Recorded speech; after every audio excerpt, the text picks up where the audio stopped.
Hello, everybody. How you doing today? And welcome once again to our daily dose of English. If you don't know what the daily dose is, it's a project where I send every morning or every day, not exactly in the morning, an expression, a phrasal verb, business vocabulary, and some curiosity, news, English tips, what have you. So, if you're ready, let's get started. The expression of the day today is the expression beg your pardon. Beg your pardon. Beg your pardon. Beg your pardon is a very polite way of saying, excuse me, what did you say? Like if you didn't hear what the person said very clearly, you heard parts of it, but not very clearly, you can use that expression. You can say, beg your pardon. So, beg your pardon means, excuse me, what did you say? Now, be careful how you use beg your pardon, because beg your pardon could also be used like if you say something that is outrageous, right? If you say something that is very maybe offensive, I could reply to that like, beg your pardon, right?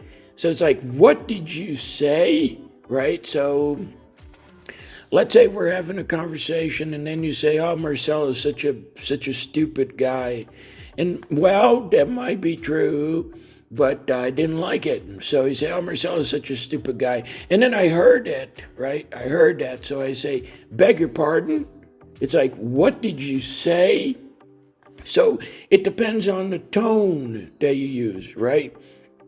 So if we're having a friendly conversation and you say something I didn't hear and I say, beg your pardon, it means, excuse me, what did you say? I didn't hear you very well. But if you use a stronger tone, a louder tone, like beg your pardon, it kind of goes like, what did you say to me? So be careful how you use it. You could be either very polite or you could be a little aggressive. So this is a tricky one, okay? This is a very, very tricky one. You have to be careful in using that expression. You have to be careful about the tone of voice that you use, right? Your tone will be very important in that. All right? I hope you get that. And if you have questions, send me a message. For the phrasal verb of the day, we have the phrasal verb break down.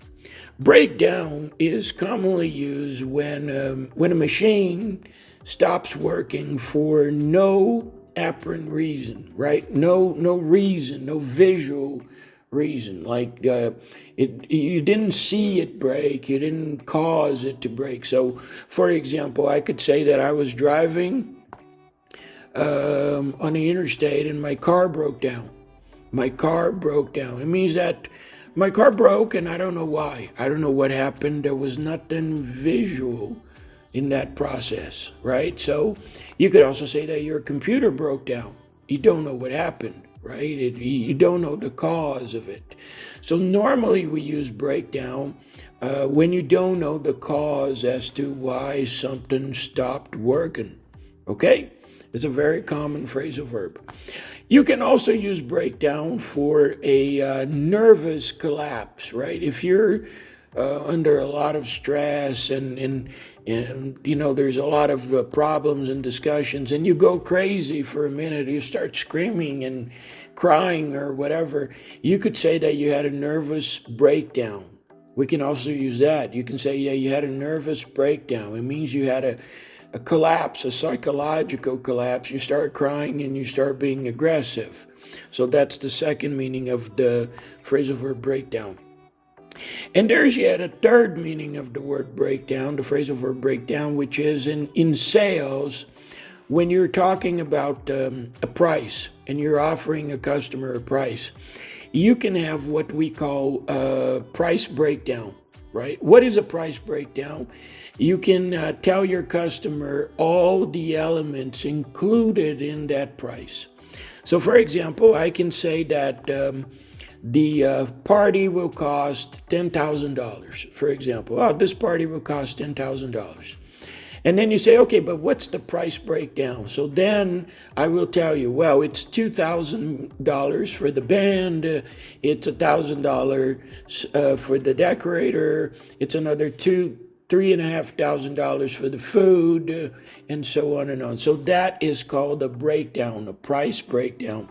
It's very common in sales, right? Like you have taxes, you have services. Sometimes you have some charges, some extra charges, and then you have a price breakdown, right? So you can see exactly what composes the price of that service or product.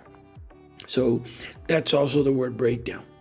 For the vocabulary of the day, we have a vocabulary word that's a very interesting word. It's called tailgate. Tailgate. Tailgate, and this is especially good for the people who work in security, right? Building security. I have a good friend, Gabriel, who works with building security, and I think this is a good word for him. Tailgate basically means when a person accesses a building or an office without using the badge or without badging in. So, for example, you come in front of me and you open the door, right? You use your badge and you open the door, and then I just come behind you and I just tailgate. So tailgate is when I don't open the door with my badge and I just come right behind you and I walk into the building, right? It's very common in companies where you have to use your badge to open a door, for example. The security protocol for most companies is everybody who gets in the building must use their badge to unlock the door, or at least to, show that they're getting into the building.